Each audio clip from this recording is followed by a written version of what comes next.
Forest, and it's November, which means it's time to pick our project of the month for November.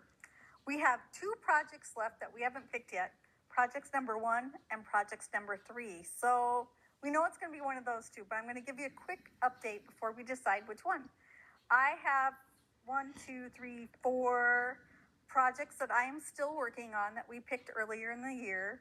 So number 7 was picked in July, and it's still in pieces. I haven't worked on it at all. I've pulled it out a couple times and looked at it, but haven't made any progress.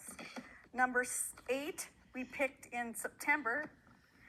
That's the same kind of deal. I looked at it a couple times and have some sketches put together, but I haven't decided which way I'm going to go on that.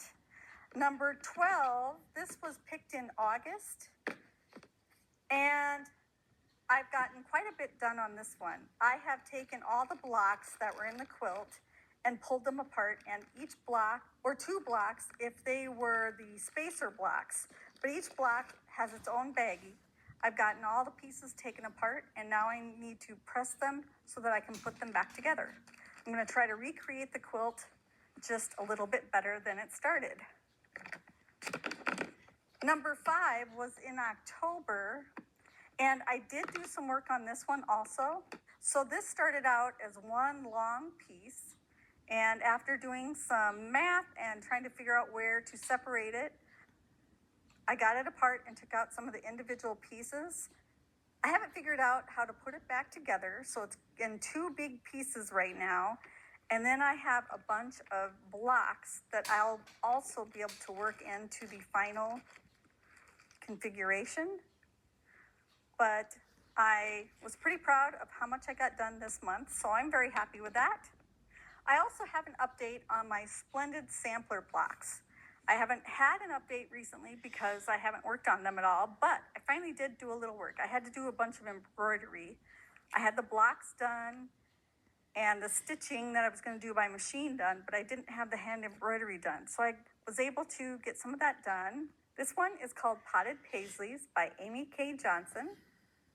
This one is called Dutch Treat by Pat Sloan. This one is called Hello Sunshine, also by Pat Sloan. This one is called American Spool by Tammy Vonderschmidt. This one is Cuppa, also by Pat Sloan. This one is called Pack Your Bags by Jody Carlton. This block is called Snail and Pail by Wendy Shepard. This one is called Simply Bliss by Robin DeZone. This one is called Trip to the Quilt Shop by Laura K. Hauser. This one is called Little Things by Dawn Heese. This block is called Grandfather Clock by Carrie Golder. And lastly, I have Sunbonnet Me to You by Jane Davidson. So on these blocks, I have counted and I have 93 done, so I have 7 to go. So I'm pretty excited. I got more done on that, so that's a great thing to get off my list. Now, picking our final 2 block of the months, because there's only 2 numbers left. When we pick one for November, we'll automatically know which project we're working on for December too. So let's see. For November, it's going to be project number 1, which means in December, we will work on the only number that's left, project number 3. So for me, that means I'm going to be working on these fantastic little, and I already have a plan for these, which actually works really well for me, these butterfly applique pieces. They're already cut out. There are 81 pre-cut butterflies.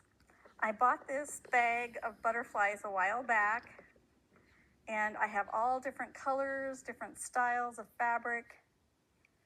These are all 30s prints, and I already know what I'm going to do with them.